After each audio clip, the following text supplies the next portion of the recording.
ஐயனார் சீரியல்ல என்ன நடக்குதுன்னு பார்க்கலாம் வாங்க. வீடியோவை ஸ்கிப் பண்ணாம கடைசி வரைக்கும் பாருங்க. இப்போ நம்ம நிலாவுக்கு பெரிய ப்ராஜெக்ட் ஒன்று கொடுத்துருந்தாங்க இல்லையா, அதை நல்லபடியாகவுமே முடிக்கிறாங்க. இப்போ ஆஃபீஸில் கொண்டு போயிட்டு சப்மிட் பண்ணுறாங்க. ராகவ் எல்லாருமே ஆஃபீஸ் மேனேஜர் எல்லாருமே பார்த்துட்டு ரொம்பவே எக்ஸைட்மெண்ட் ஆகுறாங்க. சூப்பராக இருக்கு நிலா, நீங்கள் செம்மையாக இந்த ப்ராஜெக்டை செஞ்சு முடிச்சிருக்கீங்க அப்படின்னு சொல்லிட்டு எல்லாருமே வாழ்த்துறாங்க. இதை கேட்டு நம்ம நிலாவுக்கு ரொம்பவே சந்தோஷமாக இருக்குது. அதுக்கப்புறம் உங்கள் ஃப்ரெண்டு இருந்துட்டு, நிலா என்ன எங்களுக்கு ட்ரீட் வைக்க போகிற, ப்ராஜெக்டை செஞ்சு அசத்திட்ட, ஆஃபீஸில் உள்ள எல்லாருமே உன் பேரை தான் சொல்லிக்கிட்டு இருக்காங்க, அந்த அளவுக்கு நீ பிரமாதமாக செஞ்சுருக்க நிலா அப்படின்னு சொல்லிட்டு சொல்கிறாங்க. உங்களுக்கு என்ன வேணுமோ நான் வாங்கி கொடுக்குறேங்க அப்படின்னு சொல்லிட்டு, எதுவும் அவ்வளோ பெருசாக வேண்டாம், ஒரு காஃபி மட்டும் வாங்கி கொடுங்க நிலா, அதுவே போதும் அப்படின்னு சொல்லிட்டு, அதுக்கப்புறம் நம்ம நிலாவும் அவங்க ஃப்ரெண்டும் உட்காந்து காஃபி குடிச்சிக்கிட்டு இருக்காங்க.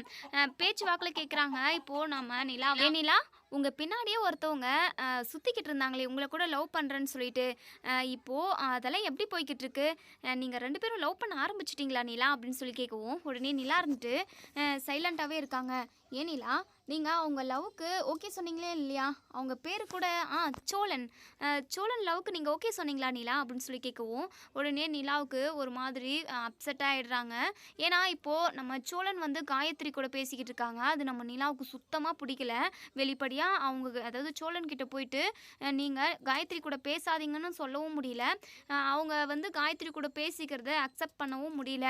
பயங்கரமாக டென்ஷனாக இருக்காங்க. உடனே அந்த உலகத்துக்கு போயிடுறாங்க. அதாவது நம்ம சோழனும் காயத்ரியும் அடிக்கடிக்கு ஃபோனில் பேசிக்குவாங்க இல்லையா, அந்த நினைப்புக்கு போயிடுறாங்க. உடனே அவங்க ஃப்ரெண்ட் இருந்துட்டு, நிலா என்னாச்சு நிலா, உங்ககிட்ட நான் அப்படி என்ன கேட்டுட்டேன், ஏன் இப்படி பயங்கரமாக யோசிக்கிறீங்க அப்படின்னு சொல்லிட்டு, அதெல்லாம் ஒன்றும் இல்லை திவ்யா அப்படின்னு சொல்லிட்டு, அதுக்கப்புறம் இன்னொரு சைடு நம்ம சேரன் சைட்டில் வேலை பார்த்துக்கிட்டு இருக்காங்க. நம்ம சந்தாவுமே சாப்பாடு கொண்டு வராங்க. சந்தா வந்ததுமே இங்கே நம்ம சோழன் முகத்தில் அவ்வளோ ஒரு சந்தோஷம், அப்படியே சிரிக்கிறாங்க, வெக்கப்படுறாங்க.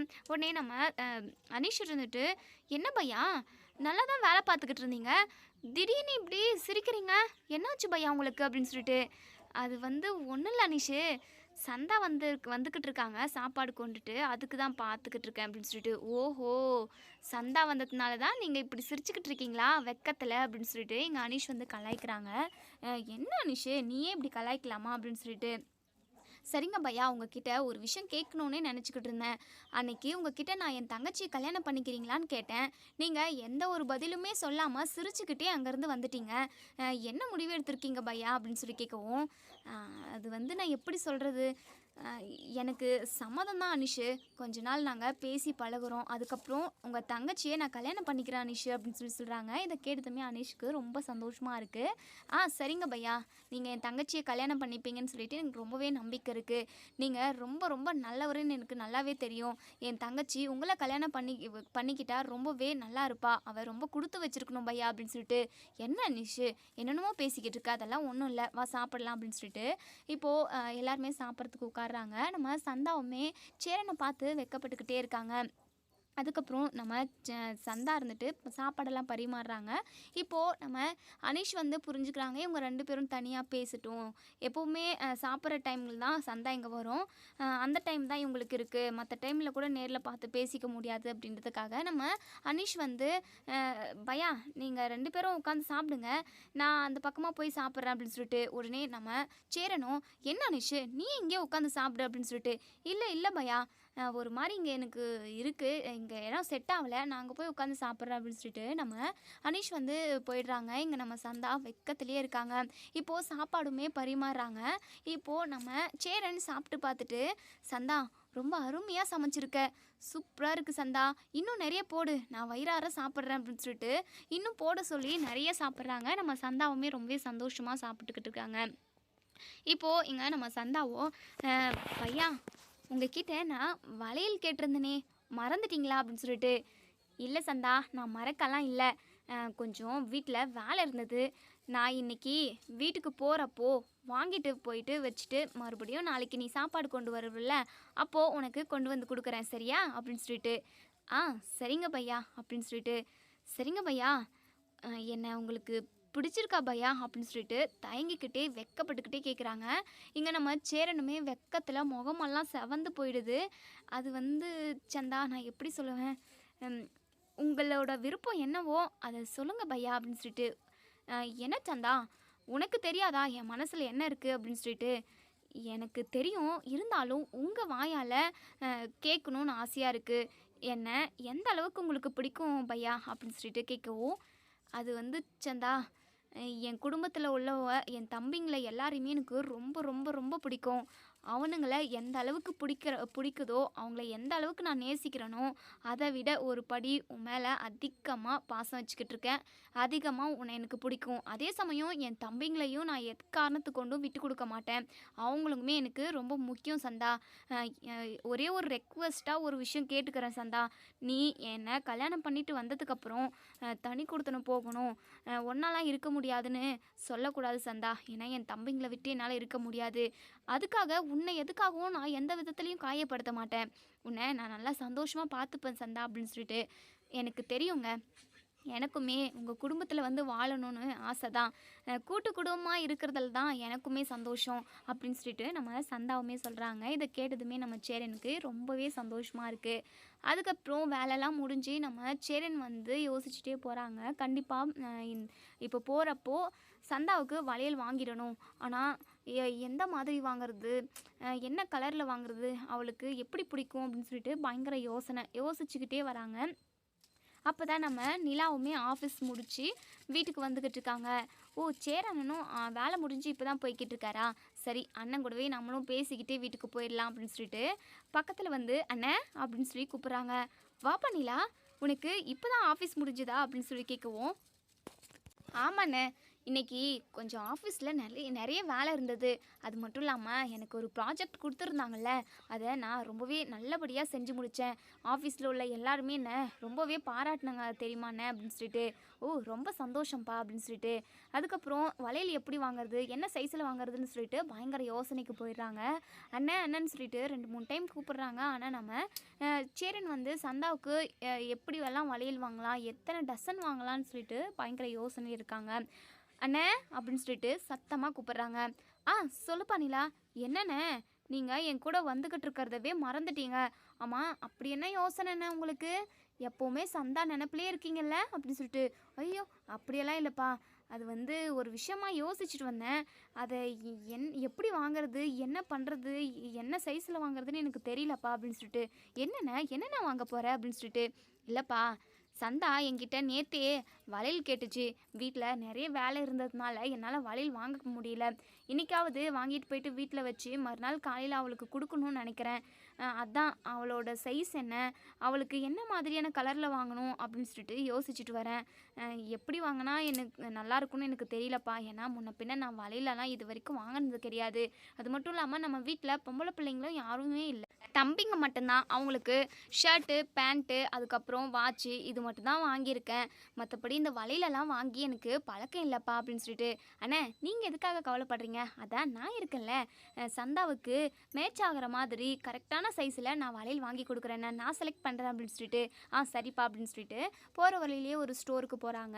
அங்கே நம்ம சந்தாவுக்கு நம்ம நிலா வந்து வளையல் செலக்ட் பண்ணுறாங்க. அண்ணே இந்த கலர் சந்தாவுக்கு சூப்பராக இருக்கும், இதை வாங்கிக்கோண்ணே, சைஸுமே கரெக்டாக சரியாக போயிடும் அப்படின்னு சொல்லிட்டு. அண்ணா வேறு ஏதாவது வாங்குறீங்களா அப்படின்னு சொல்லிட்டு.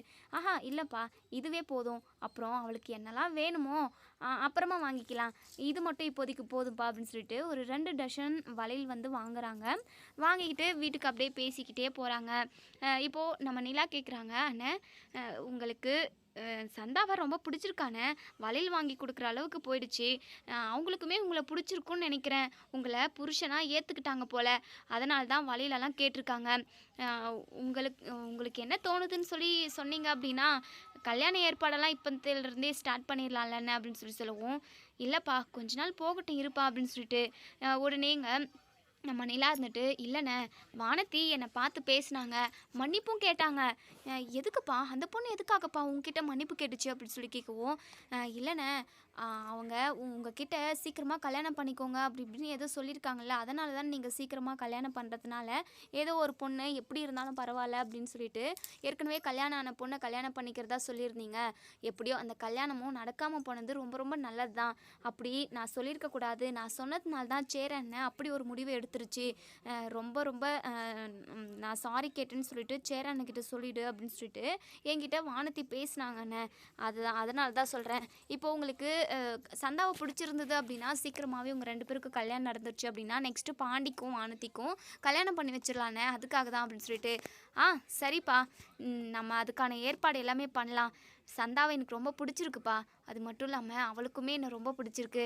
நாங்கள் 2 பேரும் ஒன்று சேர்ந்து சந்தோஷமாக வாழ்வுங்க அப்படின்னு சொல்லிட்டு எனக்கு தோணுது. அது மட்டும் இல்லாமல் சந்தா நம்ம குடும்பத்தில் உள்ளவங்களை எல்லாரையுமே ரொம்ப நல்லா பார்த்துக்குவாப்பா. அவளுக்குமே நம்ம மாதிரி கூட்டு குடும்பத்தில் வாழணும்னு தான் ஆசையாப்பா அப்படின்னு சொல்லிட்டு இங்கே நம்ம சேரன் வந்து சொல்கிறாங்க. அதுக்கப்புறம் பேசிக்கிட்டே வீட்டுக்கு போகிறாங்க. போனால் இங்கே நம்ம சோழன் காயத்ரிக்கு தான் பேசிக்கிட்டு இருக்காங்க. சோழனுக்கு காயத்ரி கூட அவ்வளோவா பர்சனலாக பேச விருப்பம் இல்லை அப்படின்னாலுமே இங்கே காயத்ரி வந்து விடவே மாட்டேங்கிறாங்க. சோழனை ஃபோன் பண்ணி ஏதாவது ஒன்று விசாரிச்சுக்கிட்டே இருக்காங்க, பேசிக்கிட்டே இருக்காங்க. நிலா வந்தால் மட்டும்தான் நம்ம சோழன் வந்து காயத்ரி கிட்ட லவ் பண்ணுற மாதிரியே பேசுகிறாங்க. உண்மையாகவே நம்ம சோழனுக்கு காயத்ரி மேலே லவ்வெல்லாம் ஒரு ஒன்றுமே கிடையாது.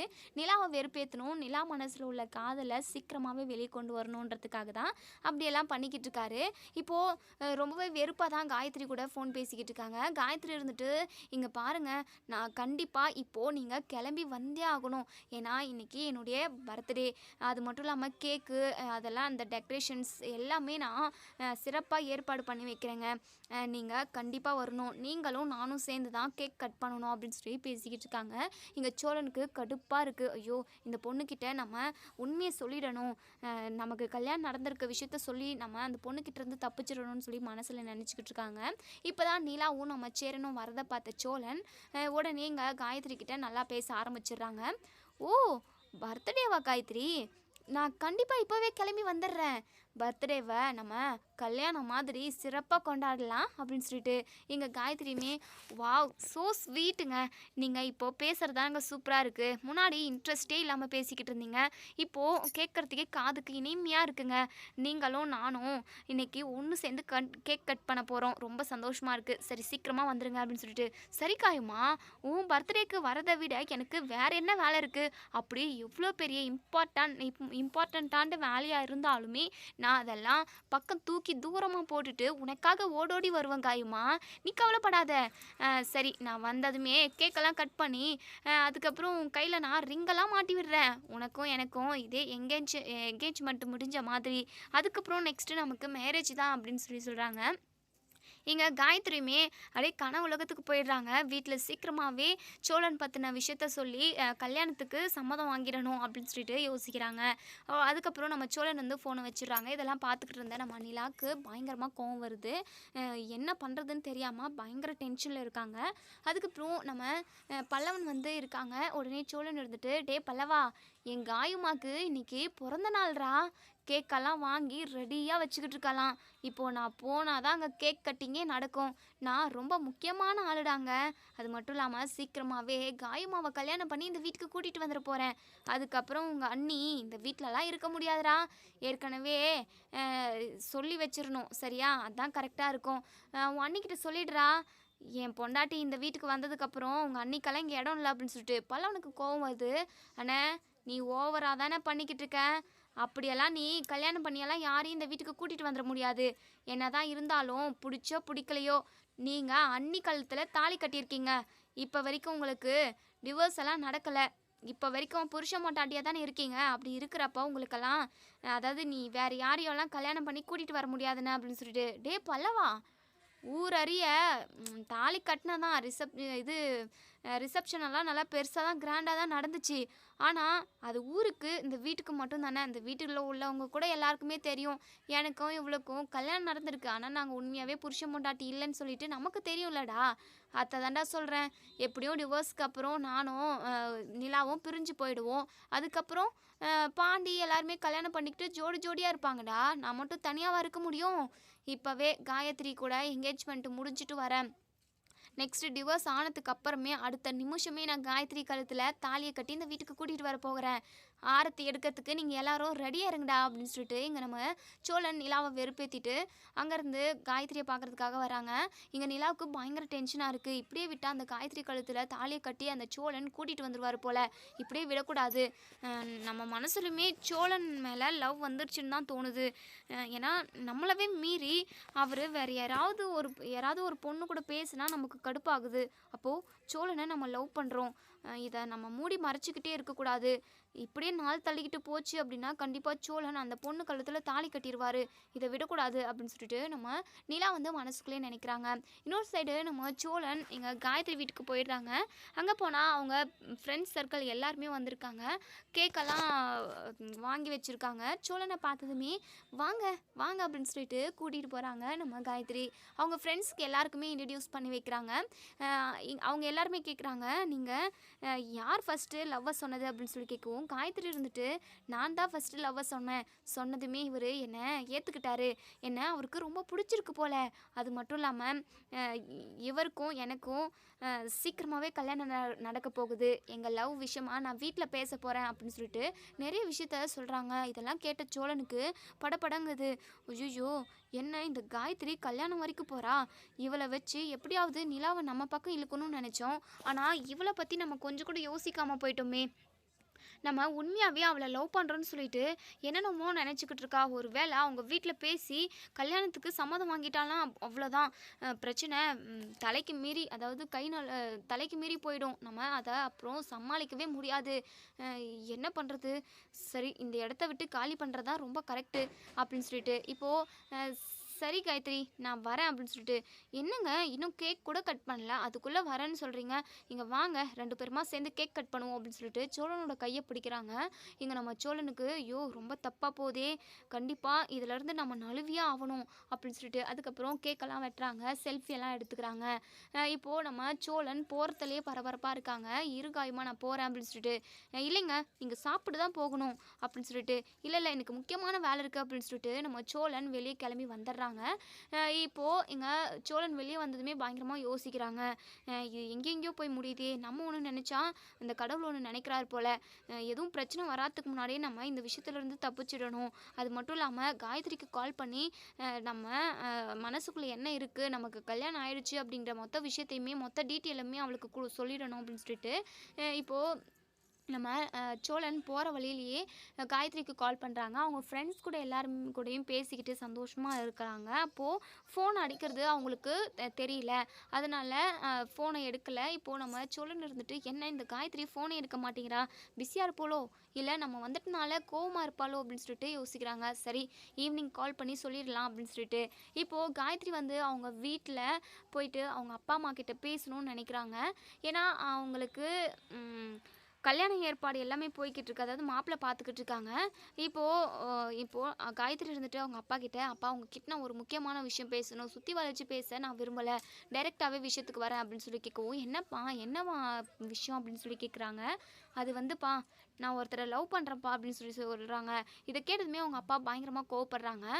அதே சமயம் கொஞ்சம் ரிலாக்ஸாகவும் இருக்காங்க. ஏன்னா லவ் பண்ணுறேன்னு சொல்லிட்டு நம்மக்கிட்ட சொல்கிறா, மற்ற பசங்களாக இருந்தால் லவ் பண்ணதும் அடுத்து கல்யாணம் தான் அப்படின்னு சொல்லிட்டு ஓடி போய் எத்தனையோ பேர் கல்யாணம் பண்ணிக்கிறாங்க. ஆனால் நம்ம பொண்ணு நம்மக்கிட்ட சொல்லிவிட்டு நம்ம விருப்பப்படி கல்யாணம் நடத்திக்கணும் அப்படின்னு சொல்லி நினைக்கிது. சரி என்ன தான் கேட்போம். சரிம்மா, உனக்கு ஒரு பையனை பிடிச்சிருக்கு, நீ லவ் பண்ணுறேன்னு சொல்கிற, ஆனால் எங்கள் இடத்துலேருந்து நீ கொஞ்சம் யோசித்து பார்க்கணும்ல, அது என்ன மாதிரியான குடும்பம், அந்த பையன் எப்படி என்ன வேலையில் இருக்கான் அப்படின்னு சொல்லிட்டு எல்லாமே நாங்கள் கேட்டு தெரிஞ்சுக்கணும்ல அப்படின்னு சொல்லிட்டு இங்கே அவங்க அப்பா சொல்லவும், காயத்ரி இருந்துட்டு அப்பா நீங்கள் கவலையே படாதீங்க, அந்த பையன் ரொம்ப நல்ல பையன்ப்பா, என்னை ரொம்ப நல்லா பார்த்துப்பாரு, எனக்கு ஏற்ற பையன்தான்ப்பா, நீங்கள் கவலைப்படாதீங்க அப்படின்னு சொல்லிட்டு இங்கே காயத்ரி வந்து சொல்கிறாங்க. இல்லைம்மா என்னதான் இருந்தாலும் நாங்கள் விசாரிக்கணும்ல அப்படின்னு சொல்லிட்டு, அப்பா அதெல்லாம் நான் விசாரிச்சிட்டேன்ப்பா, நீங்கள் கவலையே பட வேண்டாம் அப்படின்னு சொல்லிட்டு, சரிம்மா உன் வாழ்க்கை விஷயத்தில் நீதாம்மா முடிவு எடுக்கணும், ஏன்னா வாழ போகிறது நீதானே அப்படின்னு சொல்லிட்டு இங்கே அவங்க அப்பா சொல்கிறாங்க. சரிங்கப்பா நாளைக்கே நம்ம அவங்க வீட்டில் போயிட்டு நிச்சயம் பண்ணிட்டு வந்துடலாம் அப்படின்னு சொல்லிட்டு, சரிம்மா உன் பேச்சை நம்பி நான் வரேன், ஆனால் பின்னாடிக்கு எந்த பிரச்சனையும் வரக்கூடாது, அப்படி பிரச்சனை வந்து என்கிட்ட நீ கண் கலங்கி நிற்கவே கூடாது, எல்லாமே உன் விருப்பப்படி பண்ணுறேன், உனக்கு பிடிச்ச மாதிரி பண்ணுறேன். ஏன்னா எத்தனையோ பொண்ணுங்க லவ் பண்ணதும் கூட்டிகிட்டு ஓடி போயிடுதுங்க, நீ என்னை மதித்து என்னுடைய மானம் கௌரவம் கெடக்கூடாதுன்றதுக்காக நீ என்கிட்ட கேட்டிருக்க, அதனால் உன்னுடைய சம்மதத்துக்கு உன்னுடைய ஆசைக்கு நான் ஓகே சொல்கிறேன், பின்னாடி எந்த பிரச்சனையும் வரக்கூடாது, மாப்பிள்ளை வீட்டெல்லாம் நீ தெளிவாக விசாரிச்சுட்டில்ல அப்படின்னு சொல்லி கேட்கவும், அதெல்லாம் நான் விசாரிச்சிட்டேன்ப்பா அப்படின்னு சொல்லிட்டு இப்போது மறுநாள் காலையிலேயே இங்கே காயத்ரியும் அவங்க ஃபேமிலியில் உள்ள எல்லாருமே தட்டு தாம்பாளம் பழம்னு எல்லாமே, அதாவது நிச்சயத்துக்கு என்னெல்லாம் எடுத்துகிட்டு வருவாங்க அது எல்லாமே இங்கே எடுத்துக்கிட்டு சேரனோட வீட்டு முன்னாடி வந்து நிற்கிறாங்க. நம்ம நடேசன் கட்டிலில் உட்காந்து பாட்டு கேட்டுக்கிட்டு இருக்கப்ப தான் அவங்க வராங்க. அவங்கள பார்த்ததுமே என்ன இவங்க பழம் பூ தட்டு வரிசையோடு வராங்க, என்னவா இருக்கும் அப்படின்னு சொல்லிட்டு பயங்கரமாக யோசிக்கிறாங்க. வாங்க, நீங்கள் யாருங்க, எதுக்காக வந்திருக்கீங்க அப்படின்னு சொல்லிட்டு உடனே நம்ம காயத்ரியோட அப்பா இருந்துட்டு காயத்ரி கிட்ட கேட்குறாங்க. என்னம்மா இது, இவங்களுக்கு யாருக்கும் எதுவும் விஷயம் தெரியாதா, இவங்க பாட்டுக்கு சாதாரணமாக இருக்காங்க அப்படின்னு சொல்லிட்டு. அப்பா, என் ஆளுக்கு நான் சர்ப்ரைஸ் பண்ணணும்னு நினச்சேன் அப்படின்னு சொல்லிட்டு. சரிம்மா, என்னமோ ஒன்று அப்படின்னு சொல்லிட்டு உள்ளே போயிட்டு அந்த பழம் தட்டு வரிசை எல்லாத்தையுமே கீழே வைக்கிறாங்க. இங்கே நிலாவுமே என்ன இவங்க, இந்த பொண்ணு காயத்ரி தானே, எதுக்காக இவ அவங்க ஃபேமிலியில் உள்ள எல்லாருமே கூப்பிட்டுக்கிட்டு வந்திருக்கா அப்படின்னு சொல்லிட்டு. சேரனுமே வாங்க வாங்க, எதுக்காக வந்திருக்காங்கன்னே ஒன்றுமே புரியல. அப்போ தான் நம்ம சோழனுமே உள்ளேருந்து வராங்க. வந்ததுமே காயத்ரியை பார்த்ததும், ஐயோ காயத்ரி எதுக்காக இங்கே வந்திருப்பா அப்படின்னு சொல்லிட்டு உடனே இங்கே காயத்ரி இருந்துட்டு, ஏங்க உங்களுக்கு சர்ப்ரைஸாக இருக்கா, என் அப்பாவை எல்லாரையுமே எங்கள் குடும்பத்தில் உள்ள எல்லாரையுமே கூட்டிகிட்டு வந்திருக்கேங்க, நமக்கு இன்னைக்கு நிச்சயதார்த்தம் நடக்க போகுது அப்படின்னு சொல்லிட்டு. இதை கேட்டு நம்ம சோழன் பயங்கரமாக ஷாக்காக வராங்க. என்ன சொல்கிற நீ, என்கிட்ட ஒரு வார்த்தை கூட சொல்லாமல் நீ பாட்டுக்கு நிச்சயம்ன்ற, ஃபஸ்ட்டு நான் உன்னை லவ் பண்ணுறேன்னு சொல்லவே இல்லையா அப்படின்னு சொல்லிட்டு. உடனே இங்கே காயத்ரிக்கு பயங்கர அதிர்ச்சியாக இருக்குது. இங்கே காயத்ரியோட அப்பாவுமே என்னம்மா இதெல்லாம் அப்படின்னு சொல்லிட்டு. அப்பா ஒரே நிமிஷம்ப்பா, என்னங்க நீங்கள் என் கூட நீங்கள் நல்லா தானே பழகுனீங்க, பேசுனீங்க, நேற்று என் பர்த்டேக்கெல்லாம் வந்து கேக்கெல்லாம் கட் பண்ணீங்களே, அதெல்லாம் பொய்யா அப்படின்னு சொல்லிட்டு. என்னங்க நீங்கள், ஒரு ஃப்ரெண்ட்ஷிப்பாக தான் நான் பழகினேன், அது மட்டும் இல்லாமல் எனக்கு ஏற்கனவே கல்யாணம் நடந்துருச்சு அப்படின்னு சொல்லி சொல்கிறாங்க. உடனே காயத்ரி அவங்க வீட்டில் உள்ள எல்லாருமே பயங்கரமாக ஷாக் ஆகுறாங்க. இங்கே நிலாவுமே படட்டும், நல்லா படட்டும், தேவை தான் இவருக்கு பலன் இருந்துட்டு.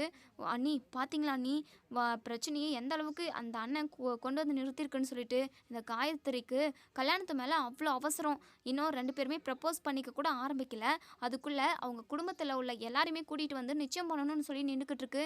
இந்த பொண்ணை பார்த்தா நல்ல பொண்ணு மாதிரி எனக்கு தெரியல அண்ணி அப்படின்னு சொல்லிட்டு.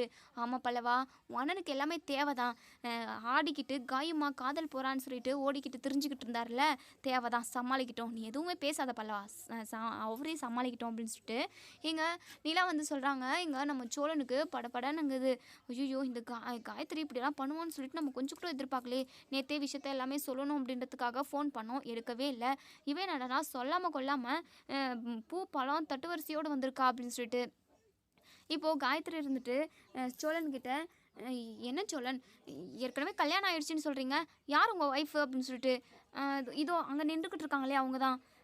இவங்களா, என்ன இவங்க கழுத்தில் தாலி கூட இல்லை, மெட்டியும் காலில் இல்லை, பொய் சொல்கிறீங்க தானே, பிடிக்கலன்னு நேரடியாக சொல்லியிருக்கணும்ல நீங்கள், இப்போது எதுக்காக கல்யாணம் ஆயிடுச்சு அப்படின்னு சொல்லிட்டு பொய் சொல்கிறீங்க அப்படின்னு சொல்லிட்டு. உடனே இங்கே நம்ம சேரன் இருந்துட்டு, ஆமாம்மா அவனுக்கு ஏற்கனவே கல்யாணம் நடந்துச்சு, நீ ஏம்மா உங்கள் அப்பா அம்மாலாம் கூட்டிகிட்டு வந்திருக்க, நீ போயிட்டு படிக்கிற வேலையை பாருமா அப்படின்னு சொல்லிட்டு. என்ன எல்லாருமா சேர்ந்து என்னை ஏமாத்த நினைக்கிறீங்களா, இங்கே பாருங்க சோழன், நீங்கள் இப்போவே என் கழுத்தில் தாலி கட்டணும், அப்படி இல்லைனா நான் போலீஸ் கம்ப்ளைண்ட் பண்ண வேண்டியதாக இருக்கும், உங்களை நான் உயிருக்கு உயிராக லவ் பண்ணுறேன் அப்படின்னு சொல்லிட்டு. இங்கே காயத்ரியோட அப்பா இருந்துட்டு, என்ன காயத்ரி இங்கே என்ன நடக்குது, அசிங்கமாக இருக்குது, அதான் முன்னாடியே மாப்பிள்ளை வீடு எப்படி என்ன ஏதுன்னு விசாரிக்கலான்னு சொல்லிட்டு. இப்படி தான் நிறைய பேர் பொண்ணுங்களை ஏமாற்றிக்கிட்டு தெரிஞ்சுக்கிட்டு இருக்கானுங்க அப்படின்னு சொல்லிட்டு அவங்க அப்பா பயங்கரமாக கோவப்படுறாங்க. அப்பா நீங்கள் கோவப்படாதீங்கப்பா, சோழன் என்கிட்ட விளையாடிக்கிட்டு இருக்காரு, இங்கே பாருங்கள் சோழன், தயவு செஞ்சு இப்படி விளையாடாதீங்க, உங்களை நான் உண்மையாகவே லவ் பண்ணுறேன், தயவு செஞ்சு என் கழுத்தில் தாலி கட்டுங்க அப்படின்னு சொல்லிட்டு. நீங்கள் மட்டும் தாலி கட்டலை அப்படின்னா இப்போவே நான் போலீஸ் கால் பண்ணுவேன் அப்படின்னு சொல்லிட்டு. இங்கே சோழன் ரொம்பவே பதட்டப்படுறாங்க. கல்யாணம் ஆயிடுச்சு அப்படின்னா கூட இங்கே இந்த காயத்ரி வந்து ஒத்துக்கவே மாட்டேங்கிறாங்க. ஏன்னா நிலா கழுத்தில் தாலி இல்லை. இப்போது நிலாவுமே உள்ளுக்குள்ளே பயப்படுறாங்க. ஏன்னா போலீஸை வர வச்சு அப்படி இப்படின்னு ஏதோ ஒரு பிரச்சனையில் சோழன் காயத்ரி கழுத்தில் தாலி கட்டிட்டா என்ன பண்ணுறது அப்படின்னு சொல்லிட்டு. உடனே இங்கே நம்ம நிலா வந்து ரூம்குள்ளே போயிட்டு தாலி எடுத்து அவங்க கழுத்தில் மாட்டிக்கிட்டு உடனே வெளியே வராங்க. இங்கே காயத்ரி சத்தம் போட்டு பேசிக்கிட்டு இருக்கவும், போதும் நிறுத்துங்க, இங்கே யாரும் எதுவும் பேசக்கூடாது, சோழன் ஏன் புருஷன், நானும் அவரும் லவ் பண்ணி கல்யாணம் பண்ணிக்கிட்டோம், அவர் கட்டின தாலி அப்படின்னு சொல்கிறாங்க. இதை பார்த்து நம்ம சோழனுக்கு பயங்கர சந்தோஷமாக இருக்குது. அதுக்கப்புறம் இங்கே காயத்ரி பயங்கரமாக ஷாக்காக வராங்க. என்ன சோழன், என் கூட நீங்கள் பேசுனீங்க பழகுனீங்க, ஆனால் உங்களுக்கு கல்யாணம் ஆயிடுச்சுன்றத ஒரு நிமிஷம் ஒரு வார்த்தை கூட நீங்கள் சொல்லவே இல்லை அப்படின்னு சொல்லிட்டு கோவப்படுறாங்க. ஏங்க உங்களை நான் லவ் பண்ணாதானங்க அப்படி நான் சொல்கிறதுக்கு நான் சும்மா தாங்க உங்கள் கூட பார்த்து பேசினேன். மற்றபடி உங்ககிட்ட ஏதாவது தப்பாக பேசியிருப்பேனா நான்? இல்லை உங்களை தப்பாக தான் டச் பண்ணியிருப்பேனா? சும்மா தாங்க உங்கள் கூட பேசிக்கிட்டு இருந்தேன். சும்மா ஒரு பையன் பேசினாவே லவ் பண்ணுறாங்க அப்படின்னு சொல்லிட்டு நீங்களா நினச்சிப்பீங்களா அப்படின்னு சொல்லிட்டு. இப்போ காயத்ரியோட அப்பா காயத்ரியோட கையை பிடிச்சிக்கிட்டு ரொம்பவே கோவமாக அங்கேருந்து கிளம்பி போயிடுறாங்க. இப்போது இங்கே நம்ம நிலா பல்லார்னு ஒரு அறை விடுறாங்க சோழனுக்கு. சோழன் அப்படியே பயங்கர அதிர்ச்சியை பார்த்துக்கிட்டு இருக்காங்க. என்னங்க, ஏங்க என்னை அடிச்சிங்க அப்படின்னு சொல்லிட்டு. அடிக்காமல் பின்ன என்ன சொல்கிறது உங்களை? நீங்கள் பண்ணி வச்சிருக்க காரியத்துக்கு உங்களை போலீஸில் பிடிச்சி கொடுக்கணும். பாவம் அந்த காயத்ரி. என்னதான் இருந்தாலும் அவளும் ஒரு பொண்ணு தானே. நீங்கள் அந்த பொண்ணை லவ் பண்ணுற மாதிரி தான் ட்ரிக் பண்ணீங்க. என்ன கடுப்பேற்றணும், என்ன வெறுப்பேற்றணுன்றதுக்காக நீங்கள் அந்த பொண்ணோட மனசவே கெடுத்து வச்சுருக்கீங்க. நீங்கள் பண்ணது ரொம்ப ரொம்ப தப்பு சோழன் அப்படின்னு சொல்லிட்டு நம்ம நிலா பயங்கரமாக கோவப்படுறாங்க. அதுக்கப்புறம் கண்டபடி திட்டிட்டு ரூம்குள்ளே போயிடுறாங்க. இங்கே சேருன்னு இருந்துட்டு, டே சோழா ஏண்டா எதுக்குடா இப்படி போயிட்டு வம்பில் மாட்டிக்கிற? அது மட்டும் இல்லாமல் அந்த பொண்ணோட மனசை நீ காயப்படுத்தியிருக்க. அந்த பொண்ணு உன்னை லவ் நீ வந்து அந்த பொண்ணை லவ் பண்ணுறதா நினச்சிக்கிட்டு அவங்க அப்பா அம்மா கிட்டலாம் பேசி எவ்வளோலாம் கஷ்டத்தை எதிர்த்துட்டு சண்டையை போட்டு உன்னை கல்யாணம் பண்ணிக்கணும்னு சொல்லிட்டு இந்த வீட்டுக்கு வந்திருக்கோம். நீ ஏற்கனவே சொல்ல வேண்டியது தானடா. நீ எதுக்காகடா பொண்ணுங்க கூடலாம் பேசிக்கிட்டு இருக்க? அதான் உனக்கு கல்யாணம் நடந்துருச்சுல அப்படின்னு சொல்லிட்டு சேரன் பயங்கரமாக திட்டுறாங்க. இங்கே நம்ம சோழன் என்ன பேசுறதுன்னு தெரியாமல் முழிச்சுக்கிட்டு இருக்காங்க. பல்லவன் சோழனை பார்த்து சிரிக்கிறாங்க. அண்ணே உனக்கு தேவைதானே இது? தேவைதான். அப்போவே சொன்னேன் வேண்டானான்னு சொல்லிட்டு ஓவராக சீன் போட்டுக்கிட்டு இருந்தேன். இப்போ பார்த்தியா எங்கே வந்து முடிஞ்சிருக்கு அப்படின்னு சொல்லிட்டு. இதோட இந்த ரிவ்யூ முடியுது. இதுக்கப்புறம் என்ன நடக்கும் சொல்லி வெயிட் பண்ணி பார்ப்போம் ஃப்ரெண்ட்ஸ். வீடியோ பிடிச்சிருந்தா லைக் பண்ணி கமெண்ட் பண்ணி தெரிவிங்க. இப்போது நம்ம நிலா சோழனை ஏற்றுக்கிட்டாங்கன்னு கூட சொல்லலாம்.